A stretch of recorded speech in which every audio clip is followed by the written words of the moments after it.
The 10 criteria of the Kālāma Sutta. 1. Do not believe merely because of repeated hearing or oral tradition. This means, do not train yourself to be one who is credulous. Do not take that which has been heard to be completely true. For instance, having repeatedly heard, go ahead and meditate. Once the mind, citta, becomes calm in meditation, wisdom will arise. Those who do not possess strong mindfulness, sati, and wisdom, paññā, and do not have their own rationale, will believe that wisdom will arise when the mind becomes calm. Thus, they will decide to believe this without having researched the Buddha's teachings on their own at all. They don't even know how the Buddha taught. If someone inaccurately interpreted the Buddha's teachings, we will develop inaccurate views, and we will proceed to share these views. Others who do not possess mindfulness and wisdom, and lack reason just as we do, will believe what we do, just as we believed others. It is word of mouth. These people lack education, don't think to seek reason, and don't read manuals. During the Buddha's time, is this what he taught? If the Buddha did truly teach this, to whom did he teach this, and where did he teach this? In which manual did the Buddha say this? What is the name of that scripture, sutta? Upon being questioned in this way, people are unable to provide the source of the original proof. They will answer as idiots do, that they had heard their teachers teach it, so it is what must be believed. This is what is called a credulous person. By basing decisions on what you have heard from others, if others are wrong, you will be wrong as well. It is called sattha yana vipayutta, or belief, sattha, that is irrational. It is belief without mindfulness or wisdom to support it. It is called setting beliefs to the wind, like a branch stuck in the mud that leans whichever way the wind blows. Likewise, the mind that lacks mindfulness and wisdom and reason as a foundation will believe according to what others say. If only one person with wrong understandings and wrong views spreads the news, others will proceed to spread the word, and it will spread until it turns into a trend that cannot be fixed. An example of this is, go ahead and meditate. Once the mind becomes calm in meditation, wisdom will arise. This is just for starters, and there are numerous other examples. It can be said that the era has been reached in which multitudes of Kālāma's people have been reborn together. Thus, it is difficult to fix, and has brought ruin upon a great number of the Buddha's teachings, Putta Vacana. The character of those who are sufficiently capable of attaining a level of enlightenment in this lifetime are concealed. The mind that is not sufficiently steadfast in mindfulness and wisdom will lose its way like the others, just like the foolish rabbit. A single rabbit is the cause. Consequently, all the other animals believe that lone rabbit. Likewise, credulous people lack reason and lack mindfulness and wisdom. Consequently, they will always believe hearsay. 2. Do not believe merely because of tradition or lineage. This is the same idea. The traditions that we all follow in the present are considered old traditions that have been followed since ancient times. Our grandparents and parents have passed on these traditions. We all follow them in present times and will continue to follow them into the distant future. Whatever has been done before, that is what we continue to do. This is because we consider them to be ancient traditions and don't dare to change them. Even people who have read the Buddha's history about how the Buddha taught the Buddhist community Putta Parisa during that era, and many people who followed his teachings attained levels of enlightenment, still persist in practicing according to the old ways that existed even before the advent of the Buddhist religion. That is, practicing like the hermits, dapasa, and ascetics, isi. Those methods had been practiced prior to Buddhism. Back then, even our Buddha went and practiced with the hermits and ascetics. That is, the methods of meditating such that the mind is in a state of calm and absorptions, jhana, as told in scriptures. The Buddha discerned that meditating until the mind is calm in that manner did not lead to the path and fruit of enlightenment, magga phala nibbana, at all. That is why he bid farewell to the hermits and left to seek out a new way to practice of his own, without having anyone as his teacher, Acariya. Eventually, the Buddha discovered the universal truths, Satcha Dhamma, on his own, which we call becoming enlightened as the Buddha. If the Buddha had practiced the old ways according to the hermits and ascetics, the Buddhist religion never would have arisen in the world. All of us would be in the dark, blind for eternity. We are considered lucky to have been born and encountered the Buddhist religion. The teachings that the Buddha taught to the fourfold Buddhist company consisted of two main principles, namely tranquility concentration, samatha kammatthana, and insight concentration, vipassana kammatthana. As for the path of practice, the Noble Eightfold Path, Ariyamagga, was the core method of practice. During the Buddha's time, those who attained the path and fruit of enlightenment practiced with samma-ditthi, or wisdom of right view, as the core principle. As for methods of meditation, those methods of practice were merely techniques to supplement wisdom, that's all. In this era, most practitioners have lost the point, or perhaps they have misinterpreted the Buddha's teachings. They tend to practice mental cultivation, bhavana, the old way, taking after the hermits and ascetics. The teachings of the Buddha are new and always up to date, but only a small number of people are interested in them. Most people are interested in practicing mental cultivation the old way, according to those hermits and ascetics. 3. Do not believe merely because of hearsay or rumor. This is another point that we should all consider. Hearsay can be either true or untrue, believable or unbelievable. Whether it is news that is true or untrue, use wisdom to contemplate it first. Does what you've heard contain reason that can be believed or not? Don't just hear something and decide to believe the entirety of it. You must train yourself to be one who is steadfast. Contemplate with reason in order to understand first, then decide afterward. For example, you hear that sacred items have arisen someplace and believe that it must be true. Don't train yourself to be credulous and believe things in an ignorant and irrational manner. There are many other rumors that will continue to arise in this world into the far future. There will be both news that is good and news that is not good. Whatever the nature of the news may be, it must be verified so that you truly know and truly see it first, and then believe it afterward. You must train your mindfulness and wisdom when it comes to your beliefs. Don't have others point out or tell you things, and then believe according to what they've said. Whether you believe or don't believe, you must have your own reasons. Then you will be your own refuge. There is also another type of belief, about merit, punya, and moral goodness, kusala. For example, you hear that a particular way of practice is a shortcut and the direct path that can enable you to easily attain release, so you believe the hearsay without reflecting or considering the rationale at all. Another form of hearsay is when there is news about how there is a monk somewhere who possesses great virtue, and the masses rush there to pay respects and venerate him in order to cultivate merit and moral goodness for themselves.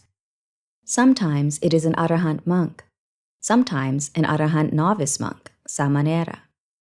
Everyone desires merit and moral goodness. They believe that after having paid homage to an arahant on one occasion, incredibly immense merit and moral goodness will result. They bring many items to offer as alms.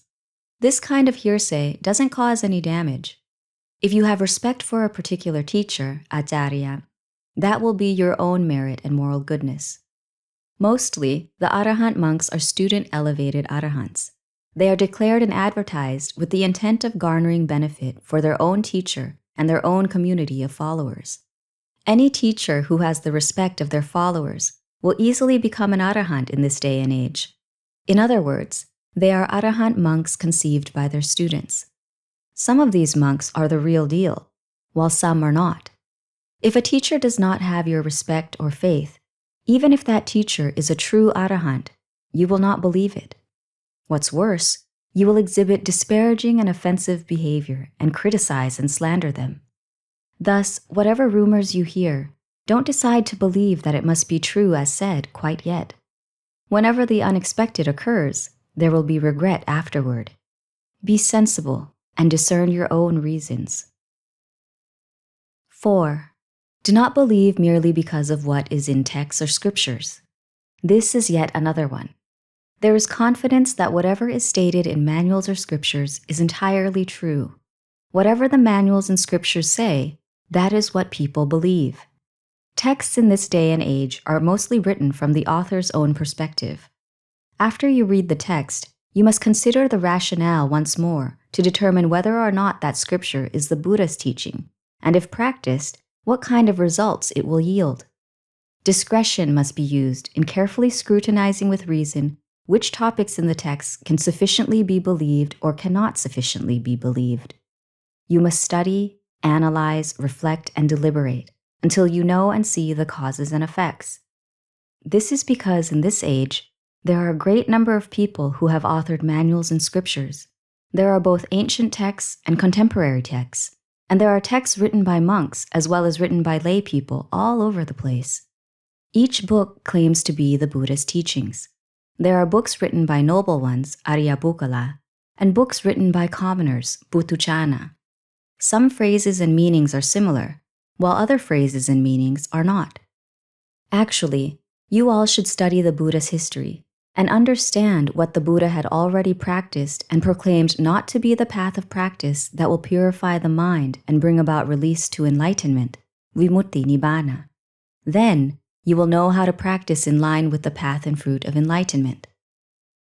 The Buddha possessed insight, jnana, to know that those who will bring disaster upon the Buddha's teachings would be none other than the Buddhist community, Buddha Parisa, itself. In the distant future, there will be many people who will alter and twist the teachings of the Buddha, making it difficult for the virtuous sons, Kula Buddha, and later generations to understand. It will be difficult for those who are to attain a level of enlightenment, because the paths of practice will not be aligned with the original path that the Buddha had taught. They will change the teachings of the Buddha to fit their own views. In the age that follows, those who write manuals will claim the teachings are entirely the Buddha's. This will cause confusion for the virtuous sons, Kula Buddha, and later generations. People will interpret the Dhamma in a way that is inconsistent with what the Buddha originally taught. People will not understand the correct methods of practice. However someone interprets or perceives the Dhamma, that is how they will write manuals and scriptures. The Buddha possessed insight, jnana, to see the distant future. That is why he warned the virtuous sons, Kula Buddha, and future generations not to go by what is written in texts and scriptures, but rather to use mindfulness and wisdom to consider and understand things with proper reason. I wish to provide my observation that the many texts that contemporary scholars have written include points that are greatly at odds with the original teachings of the Buddha. For instance, there are teachers who teach and write manuals and scriptures that mostly exhort methods of meditation. They have written in the texts, "Go ahead and meditate. Once the mind becomes calm in meditation, wisdom will arise." To whom did the Buddha teach this? During the Buddha's era, who was there whose wisdom arose after their mind attained meditative calm? There were a great many Arya Bukkalas from the Buddha's era. Arya Bukkalas, which included monks, samaneras, female monastics, bhikkhuni, male lay people, ubasaka, and female lay people, ubasika. There were many tens of thousands of people who attained enlightenment as Arya Bukkalas. Which of them experienced wisdom arising from serene meditation? There must be human proof to speak of. Speaking only of documental proof in a vague manner just will not do. It will be within the scope of going by the texts or scriptures written by contemporary authors. That is why there isn't adequate reason. Thus, human testaments from the Buddha's era must be referred to when deciding. I have personally studied nearly all of the accounts of both ordained and non-ordained Arya Bukkalas in the scriptures in order to discover which Arya Bukkalas practice meditation to a state of calm and experience wisdom arising. After having read all of the texts, there was no one who attained meditative calm and experienced wisdom arising. Why, then, do manuals in this age say that it will? If someone is to talk to me about the texts, talk to me about those texts face to face. Don't talk behind my back. Where did those texts come from, and who wrote them? Are the authors Arya Bukkalas? provide the human proof. Once, an elder monk, Thera, asked me, "Venerable Thoon, why are you teaching lay people about wisdom? Wisdom is high-level Dhamma. It is Dhamma of a refined level. How will the lay people understand it? You have to teach them about the 5 precepts, Pancha Sila, and 8 precepts, Atta Sila, and teach them how to meditate, and that is enough. Once they meditate and their minds are sufficiently calm, wisdom will arise on its own. There is no need to teach them about wisdom. You are wrong to teach them in this way. Mostly, everyone teaches morality, sila, and meditation, samadhi. This is because morality is the first level, meditation is the second level, and wisdom is the third level. Commoners don't understand the wisdom level because it is too advanced. What have you to say about this?" Taking the opportunity, I said to him, "With permission, Luang Por, in teaching lay people, I do not teach wisdom, panya, that is advanced." Luang Por immediately interjected, "How is wisdom not advanced? Have you ever read the threefold training, Sikhataya? Wisdom must be at the last level." I said, "With permission, Luang Por, allow me to finish explaining what wisdom of a beginner level is first. After I have explained it, you will understand." He said, "Go on and tell me what your wisdom of a beginner level is." I brought up the 3 types of wisdom. 1. Suttamaya Panya. 2. Chintamaya Panya. And 3. Pavanamaya Panya as a basis.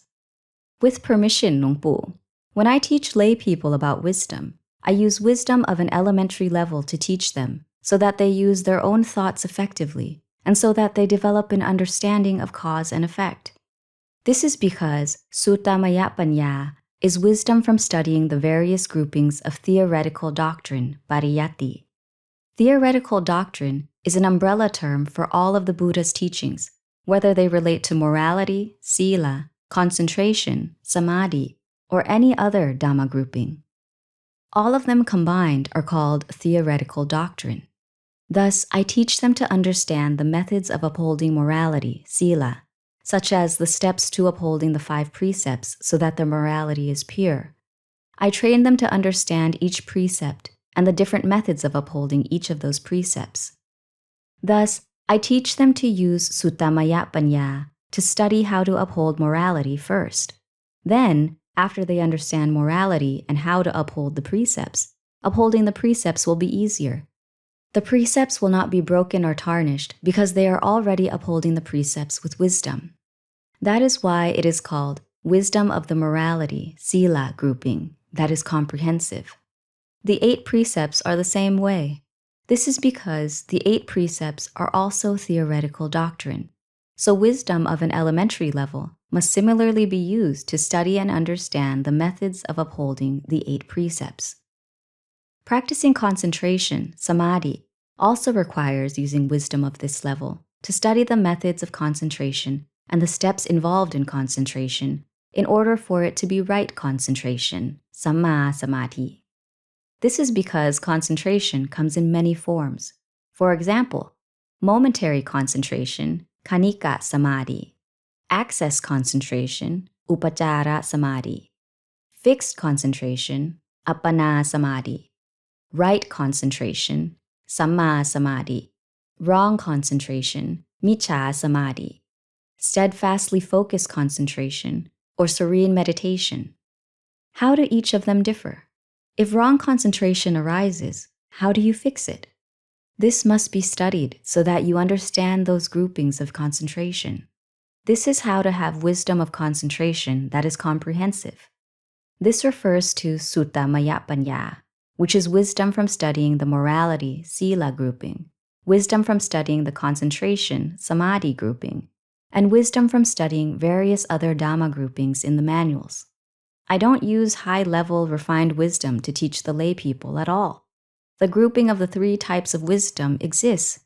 You know that, Luang Por. After I explained how there were 3 levels of wisdom, Luang Por understood. However, he refused to back down. He said, "All of what you have said is right, but it isn't like what the majority of monks teach.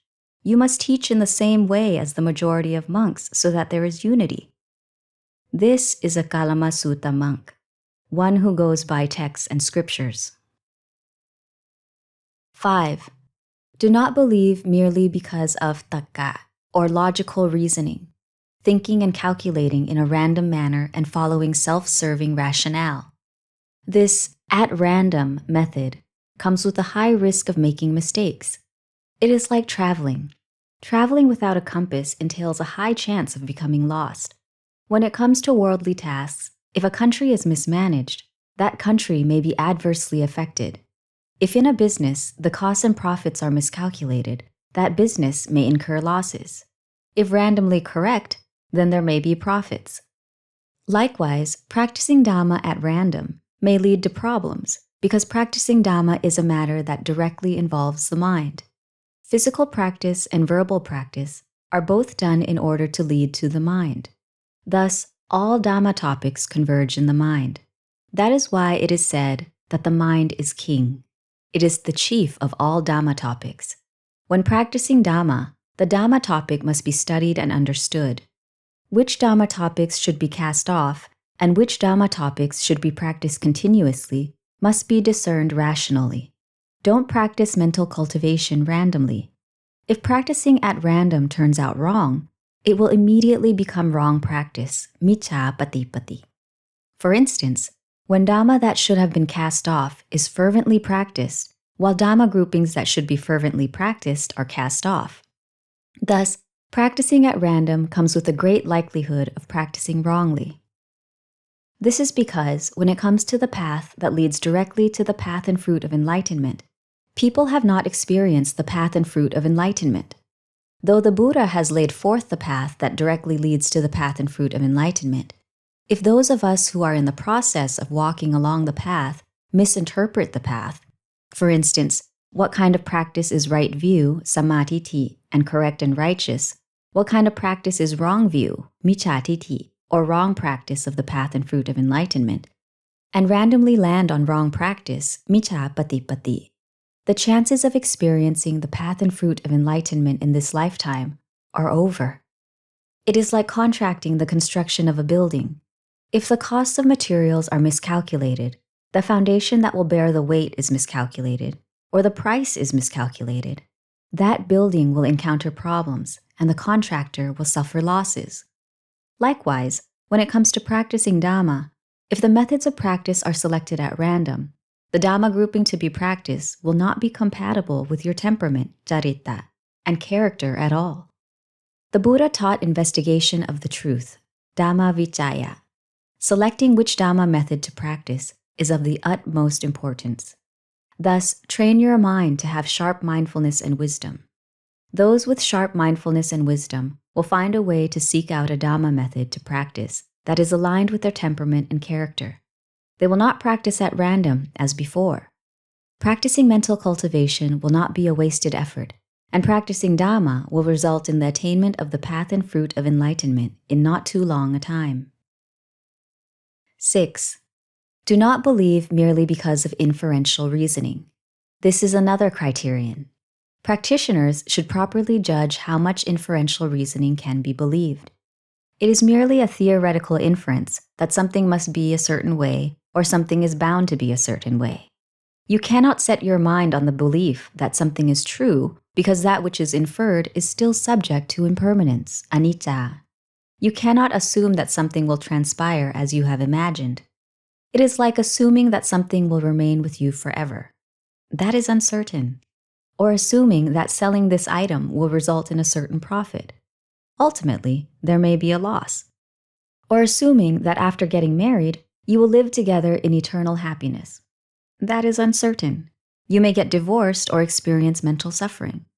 Or assuming that your children will turn out to be upstanding and well-educated, and assuming that you will be able to rely on your children. Ultimately, you experience disappointment over that which you assumed. Or assuming that there will be happiness in your life. It is possible that suffering will occur. You think you will live a long life. You could die at a young age. Thus, inference is bound to lead to significant disappointment. The same applies to practicing mental cultivation. You may expect that your practice of mental cultivation must transpire according to what you have assumed, but ultimately, it doesn't turn out as you assumed it would. Many lay people see their friends practicing mental cultivation well and think that they will similarly be able to do the same. Then, when they are unable to do so, they feel dejected and disengage. The same goes for monks. Initially, they are determined to seriously practice mental cultivation. Then after a few days or months of practicing and not attaining the fruits of practice, they think that they lack perfections of character, bharami, and probably cannot reach the path and fruit of enlightenment in this lifetime. Consequently, they disengage, lose motivation, and stop practicing mental cultivation. Therefore, in regard to inferring, not everything will turn out how you want it to. It depends on the cause. You have cultivated a bad cause, but think that it will give rise to a good result. This is impossible. Inference has to do with desire, tanha. In other words, you infer that which you desire. Inference is bound to follow perception. You have wrong views and practice according to those wrong views without realizing it, and then infer that it will result in the path and fruit of enlightenment. It is impossible. When inferring something, there must be sufficient reason to support it. Without good mindfulness and wisdom, those inferences will at once be wrong. 7. Do not believe merely because of reflecting on symptoms. Reflecting refers to having thought of something. Considering refers to having considered the situation that was brought to mind. Another way of saying it is, think and consider. These two words differ in meaning. For instance, having thought of something is one phrase, while contemplating and considering is another. The meaning of reflecting on symptoms is having thought of something because of the symptoms. After having thought of something, do not set your mind on believing that it must be the way you thought it to be, because reflecting or thinking of something still follows desires. Desires stem from perception. If perception is wrong, then reflection will be wrong. If perception is right, then reflection will be right. Thus, consider and contemplate whether your reflection is right perception, sammaditthi, or wrong perception, micchaditthi, because reflection stems from perceptions that exist in the depths of the mind. Wrong perception results in wrong reflection, and right perception results in right reflection. In order to know whether that reflection is wrong or right, there must be consideration of what is being reflected on, and whether those reflections are of a worldly way or Dhamma way. Those reflections must be considered such that there is understanding of what kind of reflection can be trusted and what kind of reflection cannot be trusted. Are those reflections of something good, or are those reflections of something bad? If you perceive that you are reflecting on something that is not good, then cease doing so. One meaning of reflection is to have recollected something. For instance, recollecting the symptoms of the mind, citta, that has preoccupations of mental formations, sankhara, concealed within it. This is called the conditioned mind, sankhara citta. It is this sankhara citta that directs the reflections on various constructs, samutti. These reflections are reflections on sensual pleasures, kamaguna, or what is called reflections along the stream of the world. In other words, miccha sati, wrong recollection of the Dhamma. People are innately equipped with recollection, sati. However, this recollection, sati, is always used to recollect along the course of defilements and desires. Fools, pala, tend to use recollection, sati, to recollect along the course of that which violates morality, sila, and violates righteousness, dhamma, and recollect along the course of evil, papa, and unwholesomeness, akusala. The term sati is merely the function of recollecting.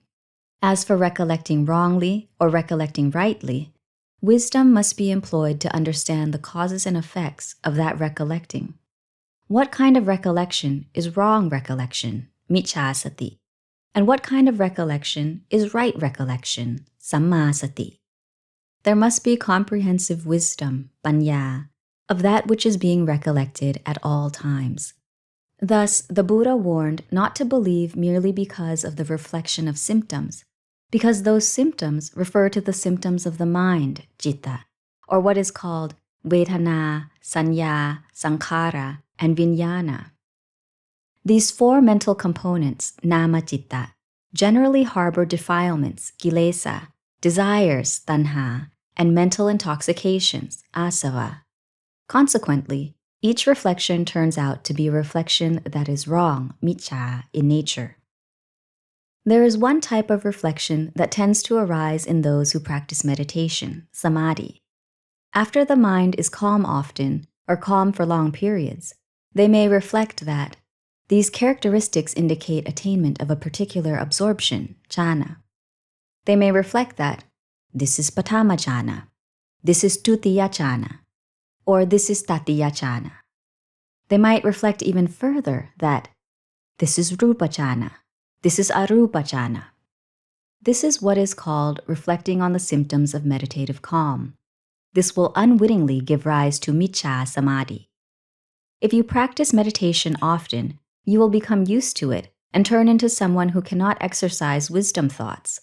You will make yourself still, and your mind will be empty at all times. The defilements and desires that exist within your mind will not show themselves at all, because the power of meditation and the power of absorptions have shrouded them. Greed, lopa, anger, dosa, delusion, moha, lust, raka, for love, and passion for sensual pleasures, kamaguna, do not flare up. The mind is empty and indifferent at all times. It is these characteristics that may give rise to wrong understanding and the reflection that this is the Dhamma stage of the Sotapanna, or this is the Dhamma stage of the Sakadagami, or this is the Dhamma stage of the Anagami, or I am already an arahant. This is possible. This is why this kind of reflection turns into wrong view, miccha ditti, and wrong reflection. One example from the Buddha's time was the 30 monks who were practicing the virtues of a Buddhist monk, Samanadhamma, in a continuous manner someplace. These 30 monks were habitual meditators and did not make use of their wisdom at all. After having trained in meditation for so long, they became calm. After their minds became calm, their minds became happy and peaceful. So they continued to practice meditative calm until they attained immaterial absorptions, arupa jhana. The power of these absorptions suppressed all of their defilements and desires. Their minds were always in a state of indifference, ubekkha. These 30 monks then wrongly reflected that we have eradicated all mental intoxications, asava, from our minds. They all reflected that they had become arahants and proposed to one another, let us go to receive the Buddha's declaration by Akarana that we are all arahants. When they were on their way, the Buddha already knew that this group of monks had overestimated themselves. He sent Venerable Ananda to instruct the monks to spend the night in the cemetery first, and then come to see the Buddha the following day. The group of monks received Venerable Ananda's orders and then went to rest in the cemetery. They saw a young woman lying dead in the cemetery without a single cloth covering her body. She had the appearance of someone who was asleep. The lust within the monks flared up, and the power of meditative absorptions could not contain their defilements. This is an example of wrong reflection, which can also lead to misunderstanding. 8. Do not believe merely because of being pleased with getting along. Being pleased with getting along comes from 2 causes. The first cause is a relationship in a past life. This refers to having been a father, mother, relative, friend, or having some kind of relationship before. Once you are reborn together in this lifetime, you find each other's personality pleasing and you get along. The second cause is this current lifetime. Having supported and aided one another, you become close and sympathetic toward one another. Consequently, you like one another. Another point is having compatible personalities and having thoughts and views that are similarly aligned. This can also lead to being pleased with getting along. Being pleased with one another pertains to 2 groups. 1. The group of the wise, Pandita, are pleased with their peers within their group. And 2. The group of fools, Pala, share similar personalities because they belong to the same group of fools. If these two groups were to live together as a single group, they could manage to coexist. However, deep down in their hearts, they would be unable to get along. They would merely get along in terms of outward actions, Kiriya. As for that which is kept inside, Acariya, they would not get along at all. What the Buddha meant by being pleased relates to practice, Patipatti. Practice is divided into two groups. The first group is those who practice rightly, Sammapatipatti. This group is aligned in their views and they get along. In other words, their views, Titi, are aligned in the same direction. Their methods of practice are the same, and their results of practice are the same. That is why they get along. However, this is not the group that the Buddha implied, because this group already practices correctly. The second group, the one that the Buddha implied, is those who practice wrongly, in a manner misaligned with the path and fruit of enlightenment. In other words, miccha titi, knowledge and realization that doesn't align with release in any way. One example is a group of people similarly afflicted with defilements of insight, vipassanupakilesa. Upon speaking with one another, they get along handsomely. They are the same way and share the same characteristics. That is why they find each other so pleasing and get along. If this were to happen to you, would you be aware of it?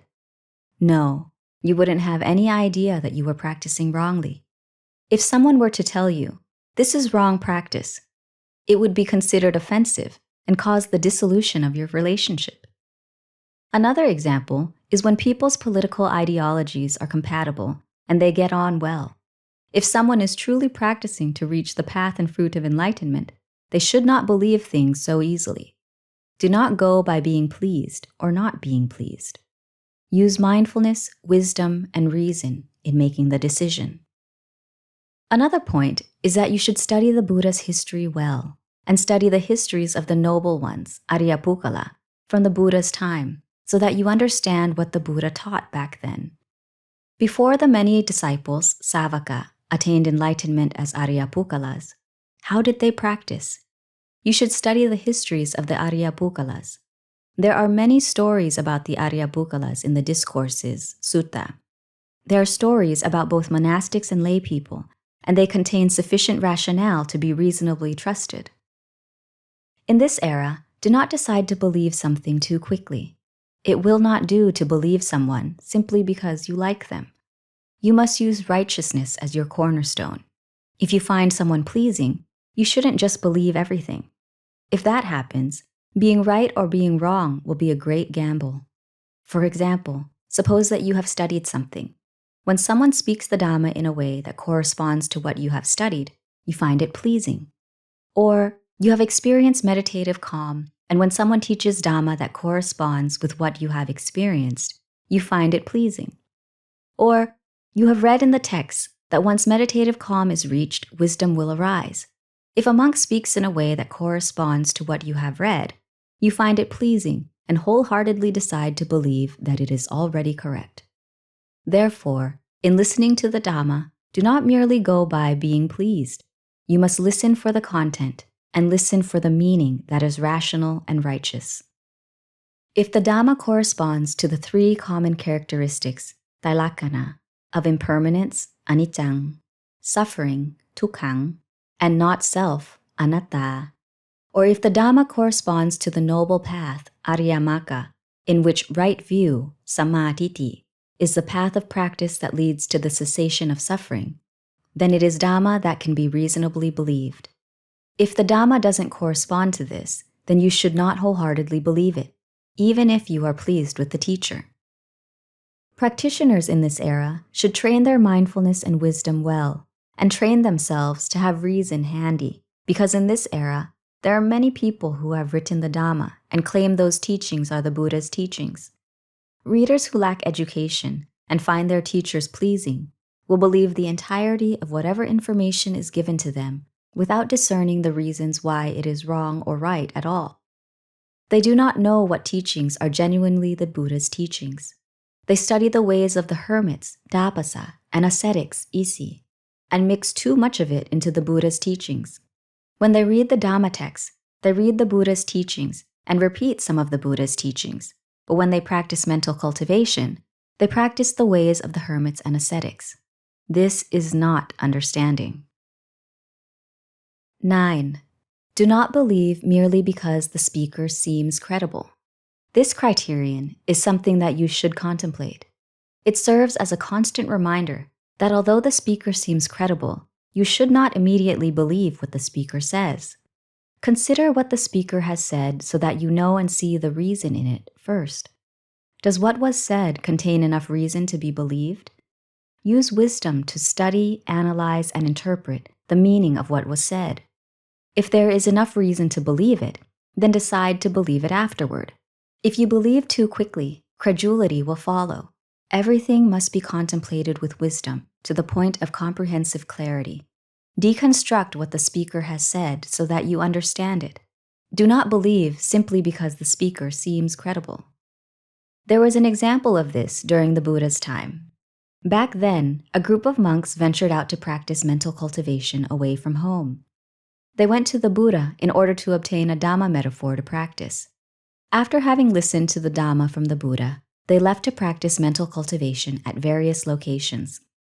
They happened to cross paths with Venerable Sariputta. At that time, those monks had relayed the Dhamma that they had heard from the Buddha to Venerable Sariputta. They asked Venerable Sariputta, "Do you believe all of this Dhamma that we have explained to you, Venerable Sariputta?" Venerable Sariputta replied, "I do not believe it yet." Venerable Sariputta's response displeased the group of monks, and they returned to tell the Buddha about what had happened.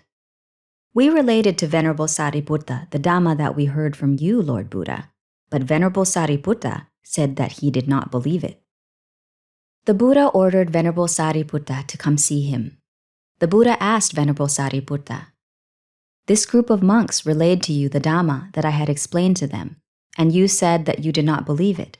Is this true?" Venerable Sariputta replied, "I did say that, Lord Buddha." The Buddha then asked, "The Dhamma that I, the Tathagata, have stated is true in all aspects. Why then do you not believe it, Venerable Sariputta?" Venerable Sariputta said, "The Dhamma that you stated was Dhamma that I had not yet contemplated, such that I knew and saw how it was true according to the Dhamma topic.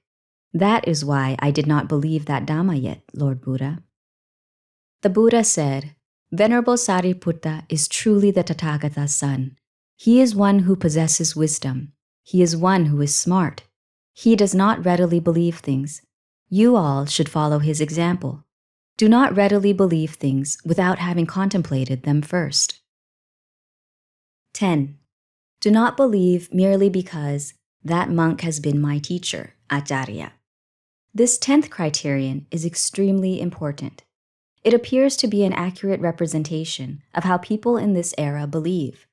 If we go by this era's conventions, samutti, the phrase, "that Luang Po or Luang Pu is my teacher," would be more relatable and isn't a distortion of the original convention. You, the reader, must read this carefully and use reason to support your consideration of whether or not it is as I have said in this era. The Buddha had prophesied that during the tail end of Buddhism, some groups of devotees will zealously believe their teachers.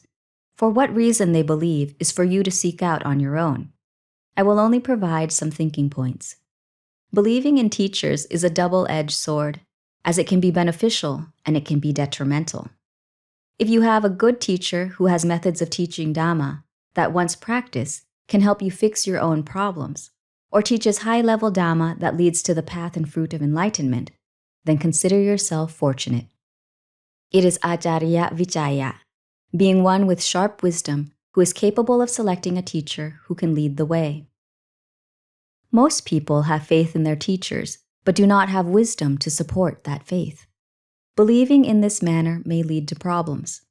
For instance, you find a teacher handsome, find a teacher skilled in speaking, find a teacher appeases his students, or observe something else. Come up with your own reasons. Believing in teachers who lack wisdom will give rise to many problems in Buddhist society. Once those teachers brainwash their students into believing them, those students will effectively protect their teachers. If something happens, the students will band together to protect and defend their teacher. They are even willing to sacrifice their lives for their teacher. When there is this much devotion to their teacher, whatever the teacher says, that is what they must believe. If the teacher praises a certain student as one who practices well, or calls them a diamond of the first water, or gold wrapped in a rag, they will believe it all. Or if a teacher criticizes someone as bad in some way, they will wholeheartedly believe it. This kind of student will not bow or pay respects to a monk whom their teacher has criticized. The students of the teacher who has been criticized are displeased by this, and ultimately, the teachers end up at odds, and the students end up at odds as well. Another very important reason is the practice protocol that you are all interested in right now. May you all observe how in this era, each school or each society teaches different methods of mental cultivation. Owing to the differences in each teacher's education, there are different modes of practice. If everyone had similarly read the Buddha's history and the histories of the noble ones, Arya Pukala, the methods of practice would not differ at all. Thus, understand that during the era of Buddhism's decline, those who study the Buddha's teachings, the Dhamma, may interpret them differently. Therefore, interpreting the Dhamma is extremely important because lay people must rely on monks to lead them. It is just like a car. If the front wheels are turned in some direction, the rear wheels must turn that way as well. This is like a herd of oxen in search of a leader. If the herd of oxen selects a leader who has crossed the stream before, there will not be any problems. The leader will surely bring the herd of oxen down its old path that safely leads to the shore. If the herd selects a leader that has never crossed the stream before, there will definitely be obstacles in crossing the stream. It might lead the herd to float along the stream's currents, pass through a school of sharks, pass through a group of crocodiles, or enter a whirlpool. It'll be difficult for both the leader and the herd of oxen to reach the shore. Thus, believing in teachers is a double-edged sword, as I have already explained. As practitioners, supremacy of the rule of Dhamma, Dhammatipataya, must be your basis. Use what is right according to Dhamma as what ensures your practice. If you follow the supremacy of the rule of Dhamma, Dhammatipataya, of your teacher, it will be risky. Thus, practitioners must train their mindfulness and wisdom well. Train yourself to be one who has reason. Whatever Dhamma your teacher teaches, you should consider whether that Dhamma should be believed or not. That way, you will contemplate with reason. For instance, upon hearing, "Go ahead and meditate. Once the mind becomes calm in meditation, wisdom will arise." You should discern the rationale behind it. You must determine how wisdom is supposed to arise from meditation. During the Buddha's time, did the Buddha teach this? Whom did he teach? Where did he teach it? There must be human testaments to serve as evidence. The Buddhist religion is based on teachings that contain reason. Buddhism doesn't teach to believe in the way that other religions do. The Buddha's teachings center on methods to use your own mindfulness and wisdom to train yourself to develop mindfulness and wisdom that is comprehensive and in accordance with the reality of universal truths, Satya Dhamma. This autobiography that you have read may contain some points that may cause you to wonder how they are possible. You should not pay attention to the points that are unimportant. I have explained the points that are important, along with their Dhamma groupings in this autobiography. You should pay attention to that. The same applies to the Dhamma that I have written. Just as beauty is in the eye of the beholder, it is probably impossible for all Dhamma groupings to be pleasing to you. So, use Dhamma Vichaya. Select the Dhamma that is compatible with your personality and mindset, and pay attention to that Dhamma grouping. The Dhamma that the Buddha taught is plentiful. Since people's personalities are not the same, some people might favor different Dhamma methods or metaphors, ubaya. If you have misgivings about any Dhamma grouping, you should ask me directly. If you ask someone else, it may not correspond with the meaning of that which I have written. As for the phrasing and literary style of this autobiography, it is likely not too impressive. However, I ask that you observe the meaning and substance, and it would be good if you were to discern the writer's intentions, because I am not a professional writer. I am voluntarily writing this for future generations to have for light reading, is all. Correspondingly, I apologize to the readers of this book. The purpose of this book is to serve as a testament to the mental cultivation and fruits of practice of a monk who was born during the decline of Buddhism. I have written about it according to how it actually happened. Consider it my own personal bacatang matter. Lastly, may you have happiness and thrive in the Dhamma. In this lifetime, may you have the mindfulness and wisdom to clearly know and truly see the universal truths, Dhamma, that the Buddha has taught. And may the behavioral tendencies, vasana, and perfections of character, parami, that you have cultivated in past lives and this current life become full. May the path and fruit of enlightenment be yours through your mindfulness and wisdom and your individual ability in this lifetime. Venerable Ācariya Thoon Khippapañño.